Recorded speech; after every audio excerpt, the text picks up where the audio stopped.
booliiska boqortooyada Ingiriiska ayaa ku dhawaaqay in baaritaan rasmi ah ay ku sameyn doonaan orodyahanka Mo Farah ku caanbaxay balse magaciisa saxda kaasi uusan ahayn.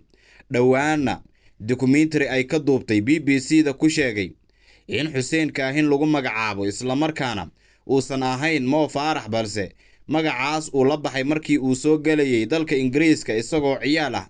haweeneyna dalkaasi ay geysay kadibna ay ku tiri magacaaga waa Mo Farah oo ha sheegin magacaaga dhabta ah. 39 sano jirkan guulaha badan ku hogaamiyay boqortooyada Ingiriiska isla markaana gacanta u geliyay bilada kala duwan ayaa hadda booliisku waxa ay sheegeen inay ku sameyn doonaan baaritaan ku saabsan sidii uu u qarinayay ilaa intan xogtan ku saabsan in magaciisa saxda uusan ahayn Mo Farah iyo weliba noloshii adkeyd ee uu ku soo maray qaybo ka mid ah dalka Ingiriiska. booliiska war ka soo baxay ayay ku yiraahdeen waxaan ka warhaynaa warbixinada warbaahineed ee ku saabsan Mo Farah. weli warbixino toos ah sooma gaarin waaxdeena, laakiin booliisku waxay mar walba diyaar u yihiin baaritaan madax furan inay ku sameeyaan ninkan. saraakiil ku xeel dheer arrintan ayaa furay baaritaan rasmi ah waxayna hadda qiimeyn ku sameynayaan akhbaaraadka ay heleen macluumaadka afkiisa laga helay Mo Farah iyo weliba waxa iska bedeli doona.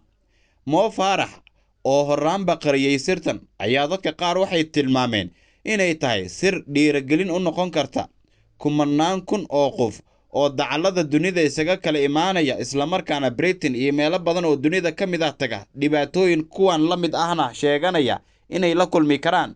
balse haddii isaga uu dhibaatadan wajahay ay u tahay albaab ay ka baxaan ugana badbaadaan dhibaatooyin dhowr ah dad badan oo muhaajiriin ah oo u nolol doonta wadamada reer galbeedka.